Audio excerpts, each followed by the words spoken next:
नमस्कार प्रिय दर्शकों, आप सभी का हार्दिक स्वागत है इंस्टा एस्ट्रो यूट्यूब चैनल में। आज प्रिय दर्शकों, हम आपको बताने वाले हैं पद्मा एकादशी, जयंती एकादशी। इस एकादशी का अनेक नाम है। जयंती एकादशी कहते हैं, परिवर्तनी एकादशी कहते हैं और पद्मा एकादशी भी कहते हैं। प्रिय दर्शकों, आप आसन पर बैठकर ओम नमो भगवते वासुदेवाय का मंत्र जाप करते हुए इस एकादशी को अवश्य श्रवण करें। साथ ही साथ Insta astro app play store और ऐप स्टोर से आज ही डाउनलोड करें। इंडिया के टॉप मोस्ट एस्ट्रोलॉजर से बात करें और ₹1 में पूरा 5 मिनट तक आप बात कर सकते हैं और हमारे आचार्यों से अपनी कुंडली का विस्तार से वर्णन करा सकते हैं। आइए जानते हैं पद्मा एकादशी, परिवर्तनी एकादशी, जयंती एकादशी। प्रिय दर्शकों, यह एकादशी बड़ी दिव्य है। इसके व्रत करने से महान व्रत और पुण्य प्राप्त होता है। आज धर्मराज युधिष्ठिर बोले, हे भगवान, भाद्रपद के शुक्ल पक्ष की एकादशी का नाम क्या है?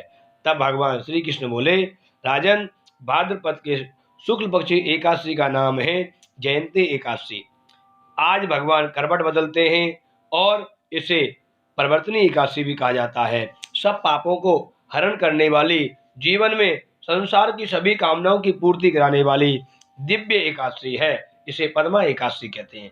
इस दिन भगवान की पूजा के लिए व्यक्ति को अपने नित्य क्रिया से निवृत्त होने के बाद में भगवान का नाम चिंतन करते हुए, श्रवण करते हुए, भगवान का दिव्य ध्यान करते हुए, ओम नमो भगवते वासुदेवाय इस मंत्र का जाप करते हुए, स्नान आदि से निवृत्त होकर के आसन पर बैठ करके भगवान श्री नारायण का पूजन करना चाहिए। अर्थात इस दिन पूजा करने से ब्रह्मा, विष्णु, रुद्र, महेश सभी देवता प्रसन्न हो जाते हैं तथा नारायण का पूजन करने से सभी कामनाओं की सिद्धि होती है।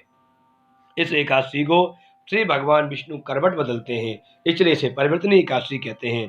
और हे युधिष्ठिर, इसके व्रत करने से मनुष्य के सभी पाप दूर हो जाते हैं। इसे जयंती एकादशी कहा जाता है। युधिष्ठिर जी महाराज बोले, प्रभु, मेरे मन में बहुत संदेह है।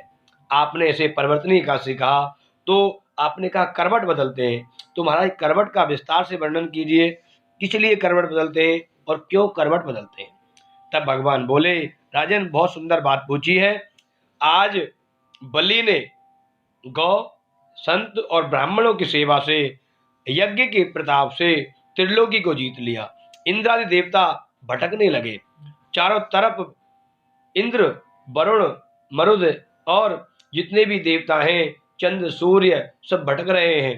भगवान के पास आकर के प्रार्थना करने लगे। शांताकारं भुजंग शयनम पद्मनाभम सुरेशम विश्वाधारम गगनसदृशम मेघवर्णम शुभांगम लक्ष्मीकांतम कमलनयनम योगध्यानगम्यम वंदे विष्णु भववैहरम सर्वलोकैकनाथम। इस प्रकार भगवान की स्तुति करने लगे। त्रेता युग में बलि नाम का एक दानव, वो आज प्रभु, उसने हमारा अपने यज्ञ के प्रताप से हमारा राज्यपाट सब छीन लिया है। इस प्रकार स्तुति करके भगवान के सामने इंद्र देवता हाथ जोड़ के खड़े होकर के प्रार्थना करने लगे, हे प्रभु, इस बलि ने हमारा सब कुछ छीन लिया है। तब भगवान बोले, आप चिंता ना करें। श्री नारायण बोले, युधिष्ठिर, उसी समय मैंने वामन का रूप लिया और राजा बलि के दरवाजे पे जाकर, बलि के द्वार पे जाकर के मैंने याचना करी। बालक का रूप धारण करके जब मैंने उससे 3 पग भूमि मांगी तो राजा बलि ब्राह्मणों और संत और गौ के प्रति उसकी बहुत श्रद्धा थी, बहुत श्रद्धावान था, बहुत धार्मिक था। आज उसने संकल्प किया। संकल्प के माध्यम से श्री शुक्राचार्य जी महाराज ने बड़े विस्तार से उसे समझाया, अरे ये छलिया है, ये तेरा सब कुछ लूट लेगा। लेकिन आज शुक्राचार्य जी महाराज ने जब इस प्रकार राजा बलि को सब कुछ समझाया, भगवान ने आज एक बहुत सुंदर संदेश दिया कि गुरु को अभेद दृष्टि से नहीं देखना चाहिए। दैत्य और देवताओं को अभेद दृष्टि से शुक्राचार्य देखते थे। उसी समय उनकी एक आंख पधार गई और जानी कि उनकी एक आंख को खत्म कर दिया। तो उस समय राजा बलि ने संकल्प किया और संकल्प के प्रताप से राजा बलि ने जब 3 पैर भूमि का संकल्प किया तो भगवान ने अपने शरीर को विराट रूप में बना लिया और भगवान ने अपने शरीर को इतना तैयार किया कि आकार बढ़ाया और भूलोक से लेकर पैर, ध्रुवलोक में जांघ और स्वर्लोक में कमर और महालोक में हृदय और तपलोक में कंठ, सत्यलोक में मुख, उससे ऊपर भी ऊंचा उठा लिया। सूर्य, चंद्र, नक्षत्र, इंद्र, सभी देवता शास्त्र अनुसार भगवान की स्तुति करने लगे। उसी समय राजा बलि को देखा। भगवान ने कहा, राजन, आपने संकल्प किया है और संकल्प पूरा नहीं करोगे तो नरक जाओगे। तीसरा पैर कहाँ रखूं? तब राजा बलि ने अपना सर नीचे किया और भगवान से कहा, प्रभु, संसार में संपत्ति का मालिक बड़ा होता है या संपत्ति बड़ी होती है? तब भगवान ने कहा, बलि, संपत्ति का मालिक ही बड़ा होता है। तूने मैं तेरे को छलने आया था, आए तूने मुझे छल लिया। बोल, तुझे क्या चाहिए? तो उसी समय राजा बलि ने प्रार्थना करी, प्रभु, आपका आशीर्वाद मिल गया और कुछ नहीं चाहिए। उस समय भगवान ने तीसरा पैर राजा बलि के सर पर रखा और राजा बलि को पाताल लोक का राज्य दे दिया। जब अत्यंत विनती से आज राजा बलि ने भगवान की प्रार्थना करी, तो भादों के शुक्ल पक्ष की परवतनी नाम की एकादशी के दिन से, पद्मा एकादशी के दिन से राजा बलि भगवान की पूजा करने लगा। उसी समय क्षीर सागर में शेष नाग पर शयन करती श्री भगवान की दिव्य सोती हुई प्रतिमा श्री नारायण साक्षात करवट बदलते हैं, इसलिए इसे परवतनी एकादशी भी कहते हैं।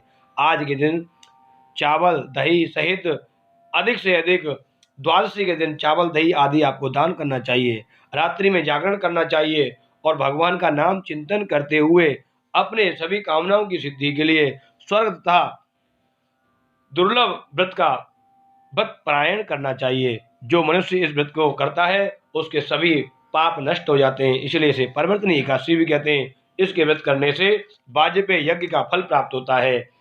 बहुत बहुत धन्यवाद।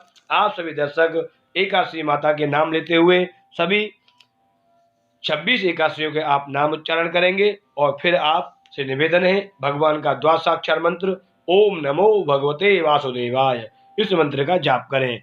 आइए, उत्पन्ना एकादशी, मोक्षदा एकादशी, सफला एकादशी, बुद्धदा एकादशी, शर्तला एकादशी, जया एकादशी, विजया एकादशी, आमली एकादशी, पाप मोचनी एकादशी, कामदा एकादशी, बरुतनी एकादशी, मोहिनी एकादशी, अपरा एकादशी, निर्जला एकादशी, योगिनी एकादशी, देवसैनी एकादशी, कामिका एकादशी, पुत्रदा एकादशी, अजा एकादशी, पद्मा एकादशी, इंदिरा एकादशी, पापांकुशा एकादशी, रमा एकादशी, प्रबोधिनी एकादशी, पद्मिनी एकादशी और परमा एकादशी। बोलिए एकादशी मैया की जय। आप सभी दर्शकों से निवेदन है, चैनल को सब्सक्राइब करें, वीडियो को लाइक करें और Insta astro app play store और ऐप स्टोर से आज ही डाउनलोड करें और इंडिया के टॉप मोस्ट एस्ट्रोलॉजर से बात करें।